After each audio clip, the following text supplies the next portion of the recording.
Hello everyone, welcome to my YouTube channel. I hope you all well. जैसा कि मैंने आपको पिछली क्लास में कुछ क्वेश्चंस कराए थे ट्रिग्नोमेट्री के, तो आज उसी को आगे कंटिन्यू करते हैं. ठीक है, देखिए sine 90 minus theta is equal to क्या होता है, कॉस थीटा.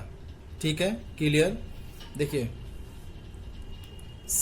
90 माइनस थीटा को हम क्या लिख लेंगे, साइन ए. ठीक है, इज इक्वल टू इस थीटा को हम लिख सकते हैं बी. लेट कर लिया. ठीक है, देखिए कंडीशन क्या होती है, if sine A is equal to cos B then क्या होगा, हमारा एंगल ए और प्लस बी का एडिशन ऑलवेज 90 होगा. ठीक है, देखिए कैसे, ए की जगह यहाँ क्या है, 90 माइनस थीटा है, और प्लस बी की जगह क्या है, थीटा. दोनों एंगल हमने क्या किए, जोड़ दिए. ए इज इक्वल टू क्या लिया था, 90 माइनस थीटा, और B is equal to theta था. दोनों का एंगल ऐड कर दो, थीटा से थीटा कट गया, क्या आ गया हमारा 90. तो हम लिख सकते हैं if sine A is equal to cos B then angle हमारे क्या होंगे, angle A plus B always 90 होगा. ठीक है, देखिए क्या बताया मैंने, sine A is equal to cos B. ठीक है, देखिए sine A is equal to cos B है, इसको क्या लिख सकते हैं हम, sine A upon cos B is equal to 1 लिख सकते हैं. ठीक है, एक हमारी ये आइडेंटिटी हो गई. इसमें भी क्या होगा, इफ एंगल हमारे दोनों का 90 होगा. ठीक है, अगर दोनों का एंगल 90 है तो sine A upon cos B is equal to 1 होगा. ठीक है, या हम ऐसे भी कह सकते हैं, sine A is equal to cos B is equal to 1 है तो ऑलवेज इन दोनों एंगल का एडिशन 90 होगा.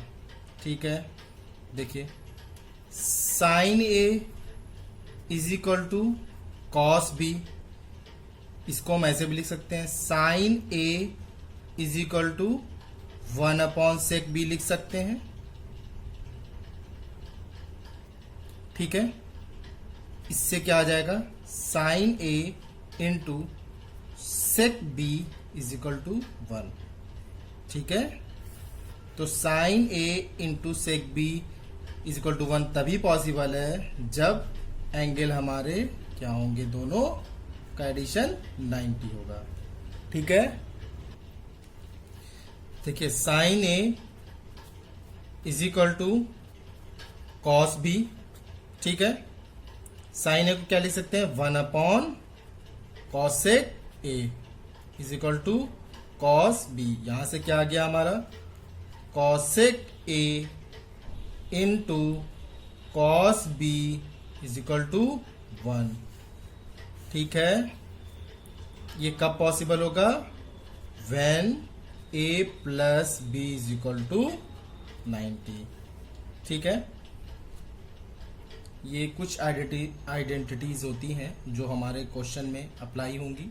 ठीक है, जिससे हमारा आंसर जल्दी निकल आएगा. देखिए कुछ आइडेंटिटीज और निकल कर आती हैं. Sine A is equal to cos B है, इसको यहां लाकर माइनस में लिख लेंगे, sine A minus cos B is equal to क्या हो जाएगा, 0.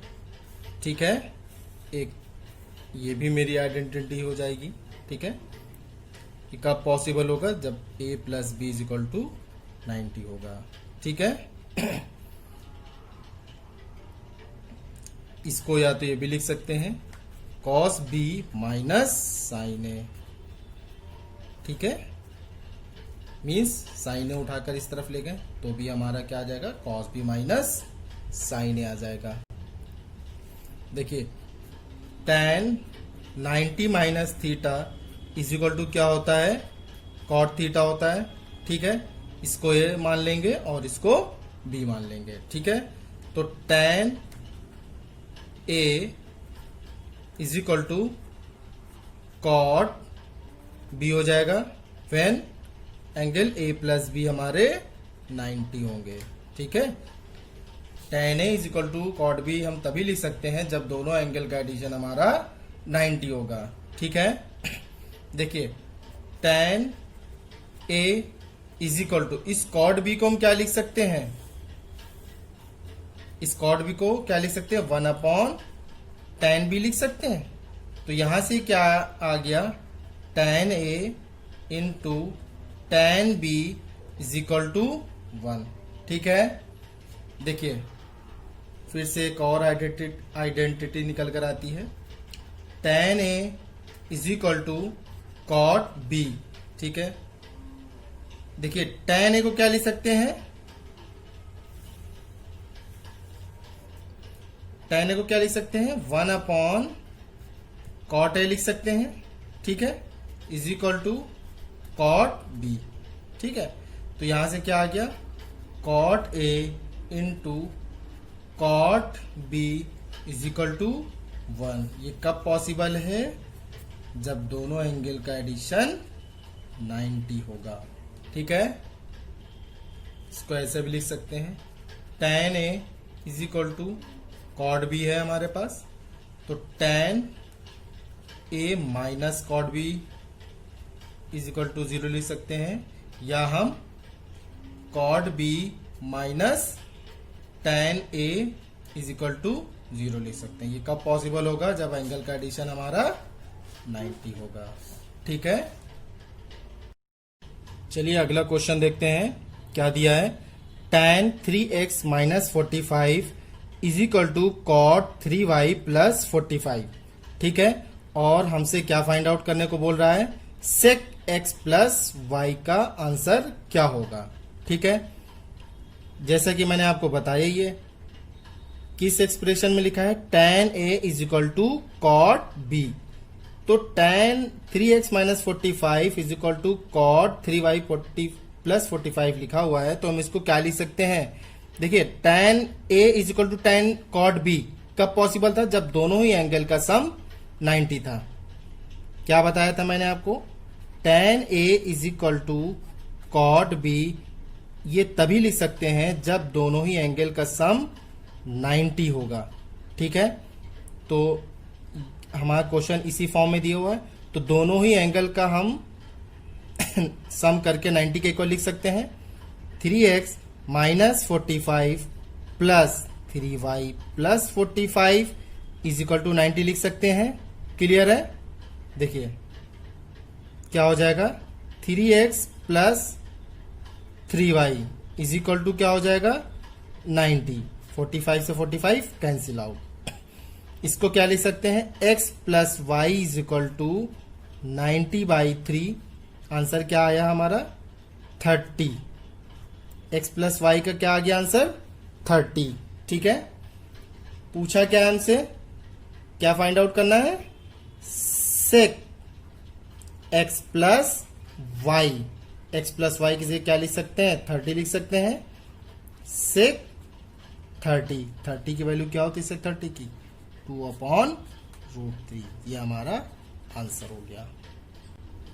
अगला क्वेश्चन क्या है हमारा, tan x is equal to cot y, तो फाइंड आउट करना है cosec x plus Y.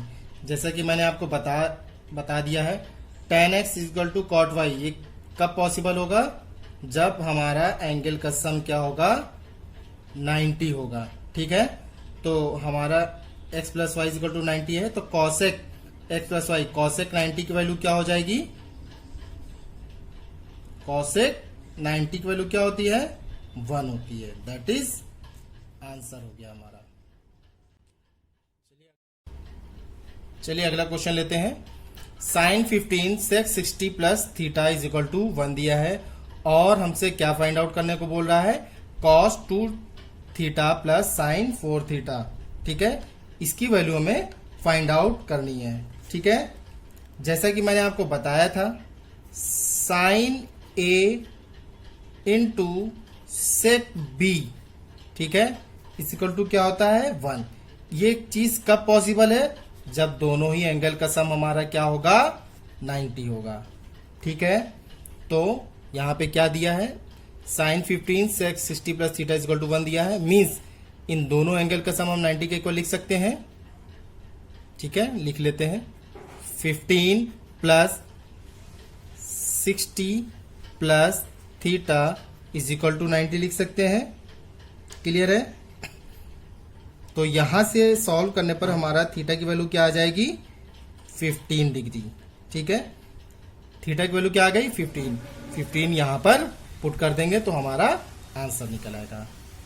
Cos 2 theta था, थीटा ये 15 रखेंगे, कॉस कितना हो जाएगा? 30 डिग्री प्लस ये साइन कितना हो जाएगा? 4 इंटू 15 60 डिग्री। क्लियर है? कॉस 30 की वैल्यू क्या होती है? √3/2 प्लस साइन 60 की वैल्यू क्या होती है? √3/2। आंसर क्या आ गया हमारा? √3। ठीक है, चलिए एक क्वेश्चन और लेते हैं।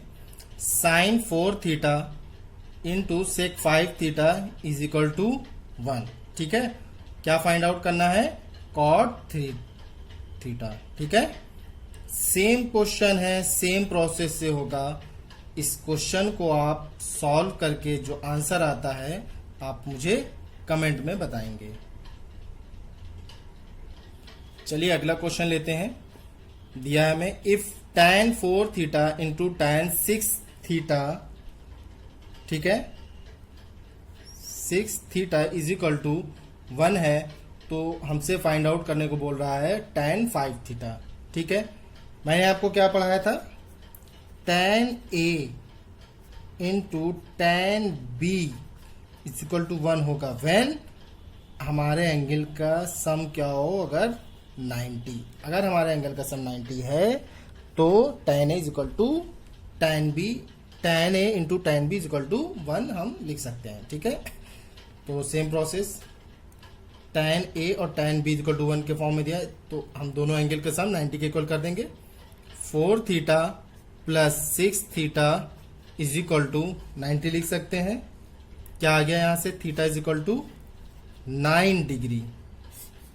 ठीक है, थीटा की वैल्यू यहां पर रख देंगे, तो ये क्या आ जाएगा हमारा? tan 5 इंटू 9 कितना हो गया? tan 45। आंसर क्या आ गया हमारा? 1। tan 45 की वैल्यू क्या होती है? 1। चलिए अगला क्वेश्चन लेते हैं। If tan 2 theta plus 45 is equal to cot theta दिया हुआ है। ठीक है, तो हमसे फाइंड आउट करने को बोल रहा है tan थीटा। मैंने आपको बताया ये tan A is equal to cot B। ठीक है, होता है tan A is equal to cot B। कब होता है? जब दोनों ही एंगल का सम हमारा 90 होता है। tan A is equal to cot B तभी पॉसिबल है जब दोनों ही एंगल का सम हमारा क्या होगा? 90 होगा। तो इन दोनों ही एंगल को हम 90 के इक्वल लिख सकते हैं सम करके। 2 theta plus 45 plus theta is equal to 90। Theta की वैल्यू यहां से हमारी क्या निकलेगी? 15 डिग्री। आंसर क्या निकालना है हमें? tan थीटा का। तो आंसर क्या आ गया हमारा? tan 15 डिग्री आंसर हो गया। ठीक है,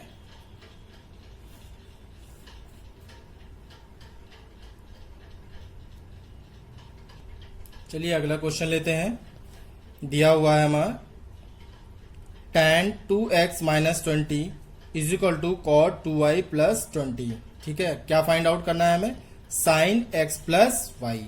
ठीक है, इस क्वेश्चन को सेम उसी प्रोसेस से सॉल्व करेंगे। ठीक है, और इसका जो आंसर आएगा आप मुझे कमेंट में बताएंगे।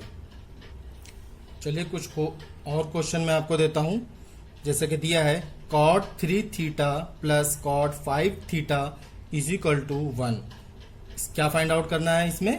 सेक 4 थीटा। ठीक है, एक और क्वेश्चन है sec theta into sine 43 is equal to 1। इसमें क्या फाइंड आउट करना है? थीटा की वैल्यू। ठीक है, जो भी आंसर आएगा आप इसका आंसर मुझे कमेंट में बताएंगे। इस वीडियो को आप लाइक शेयर और सब्सक्राइब